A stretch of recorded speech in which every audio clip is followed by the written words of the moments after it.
Ya guys, bertemu lagi dengan Obin Morales Channel. Apa khabar korang guys? Semoga korang sentiasa happy selalu, happy bersama family. Semoga korang sihat-sihat selalu juga. Oke, semoga kita semua sentiasa sehat.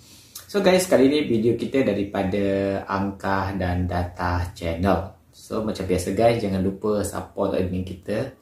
Tekan tombol lonceng dan lepas like dan share juga. Yang semestinya subscribe dulu. Oke. So dia kata guys, menarik juga video dia ni. Dia kata ingin balik lagi ke Indonesia. Okay, seperti itu. Tanda soal. 7 kebijakan Timor Leste yang gagal usai merdeka. Okay.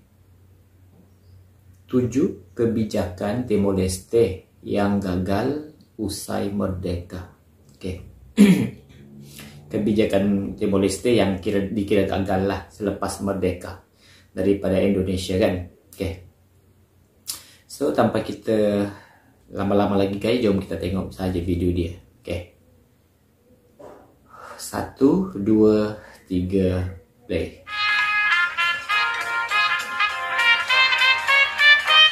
Hello, seperti itu kok.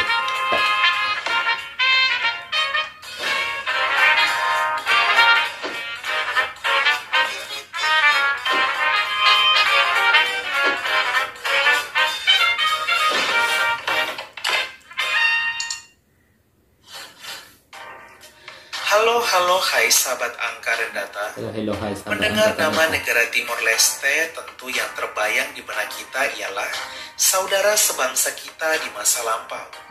Ya, sebelum resmi merdeka tahun 2002, Timor Leste dulunya merupakan salah satu provinsi di Indonesia dengan nama Provinsi Timor Timur yang beribu kota di Dili. Pasca kemerdekaan Provinsi Timor Timur dari Indonesia menjadi Timor Leste, sejarah lembaran baru negara ini pun dimulai dengan berbagai kebijakan yang ditetapkan oleh pemerintah.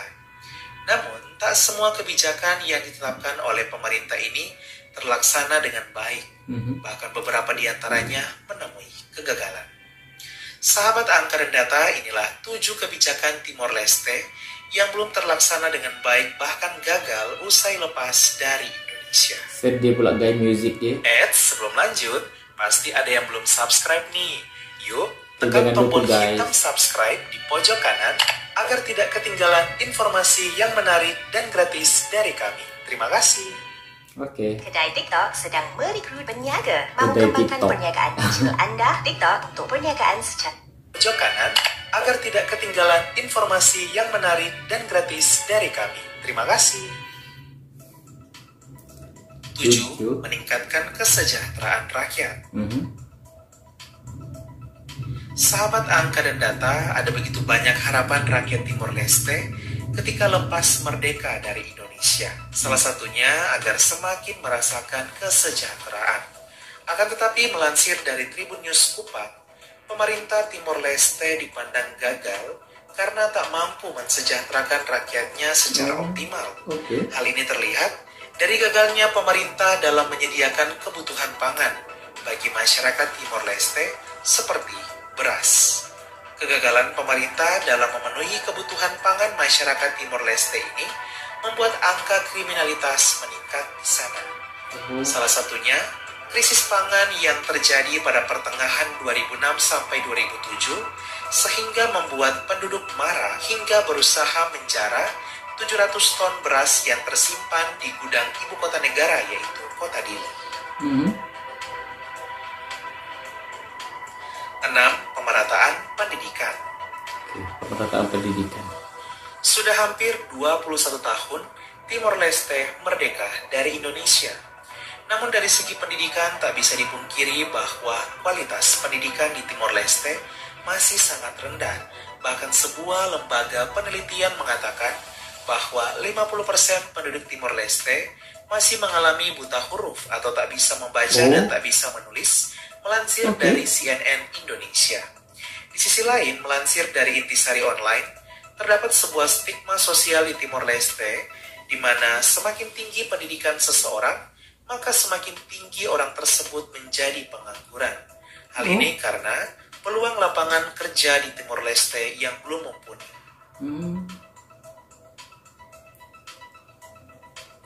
5. Memberantas kemiskinan. Memberantas kemiskinan. Lepasnya Timor Leste dari Indonesia juga diharapkan oleh masyarakat agar kemiskinan semakin berkurang di negaranya. Akan tetapi setelah 21 tahun merdeka, masih banyak penduduk Timor Leste yang hidup dalam kemiskinan. Bahkan melansir dari CNN Indonesia, sebanyak 37% penduduk Timor Leste hidup di bawah garis kemiskinan. Tinggi itu, guys. Timor Leste juga masuk deretan negara termiskin di dunia oleh PBB. 37%. Angka ini juga jauh lebih tinggi dibandingkan dengan provinsi-provinsi di Indonesia, di mana Provinsi Papua sebagai provinsi dengan tingkat kemiskinan tertinggi yang hanya mencapai 27%, sedangkan Timor Leste 37%, selisih jauh 10%. Tinggi ya di Timor Leste. Semoga lah gaya ke depannya baik-baik saja. 4. Memajukan perekonomian. Oke. Di bidang ekonomi, menurut data PBB, Timor Leste belum dapat memaksimalkan perekonomiannya. Data dari PBB pada tahun 2020, Timor Leste menjadi negara dengan tingkat perekonomian yang rendah, yaitu menempati peringkat ekonomi terendah ke 152 dari 162 negara yang ada di dunia. Hal ini membuat pemerintah Timor Leste harus berjuang ekstra dan keras untuk membangkitkan perekonomian Timor Leste.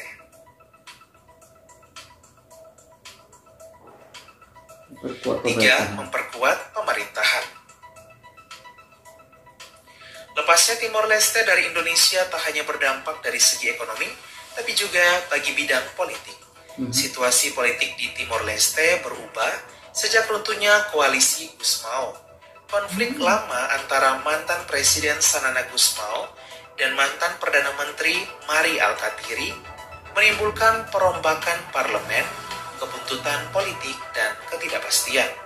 Ditambah dengan konstitusi yang sangat lemah dalam menyusun sebuah pemerintahan berdasarkan hasil pemilu parlemen, membuat politik di Timor Leste tergoncang dan belum stabil. Mengubah nama jalan. Pasca lepasnya Timor Leste dari Indonesia, ada banyak jalanan di Timor Leste yang namanya diubah dari nama yang kental akan Indonesia menjadi nama yang lebih bernuansa Portugis dan Timor Leste. Hanya dia ubah, hal ini sebagai tujuan untuk menghilangkan berbagai hal yang berbau dengan Indonesia.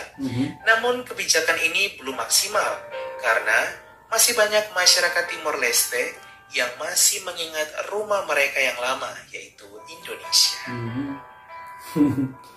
Sedih. 1. Menghapus kurikulum bahasa Indonesia.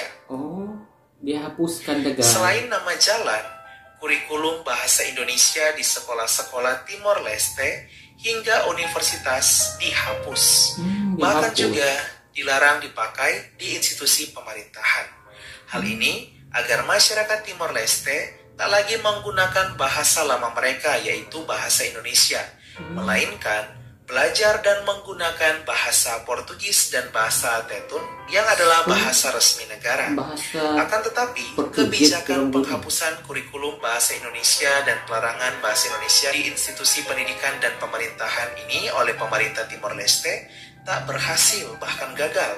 Hal ini karena masih banyak masyarakat, terlebih anak-anak muda Timor Leste, yang tetap pintar bahasa Indonesia karena pengaruh ekspansi tayangan-tayangan Indonesia, FTV, sinetron, hingga berbagai acara TV dari Indonesia yang banyak disukai oleh masyarakat Timor Leste. Jadi betul lah guys, soalnya di Johor itu pun Obin kan kalau siaran maknanya daripada Indonesia memang dia dapat guys, siaran daripada Indonesia. Tak semualah, macam Indosiar tu kira susah juga untuk kita tengok dekat di bahagian Johor. Tapi kalau macam apa, ada banyak juga lah guys yang siaran yang dapat dari sini. Cuma yang Indosiar je lah yang tak tahu, mungkin kalau kita guna something mungkin boleh dapat untuk Indosiar, tapi kalau yang buat masa sekarang ni di rumah Obin tak dapat kat Indosiar. Okay. So sebab itu Obin kadang dapat tengok guys TV apa, siaran-siaran TV daripada Indonesia. Okay, lanjut. Sahabat Angkatan data itulah 7 kebijakan pemerintah Timor Leste yang belum terlaksana dengan baik bahkan gagal pasca merdeka dari Indonesia. Walau begitu, Timor Leste bagaikan adik kita sebagai saudara yang pernah satu rumah. Betul. Mari kita berharap dan doakan semoga Timor Leste cepat bangkit dan bersinar di segala bidang. Sekian dan terima kasih. Halo hai. Wow, so thank you so much guys pada admin kita Angkatan Data Channel. Melalui video-video seperti itu guys, kita dapat tahu kan, sebelum ini Obi pun tak pernah tahu guys pasal Timor Leste itu seperti apa. Tapi sejak Obi dan bereaction video-video, banyak video-video pasal Timor Leste yang Obi reaction, jadi Obi dah tahulah coba sedikit walaupun tak secara terus kan. Oke, so itu sahaja guys. Semoga kita jumpa lagi. Jangan lupa untuk sentiasa support Obi Morales Channel. Thank you.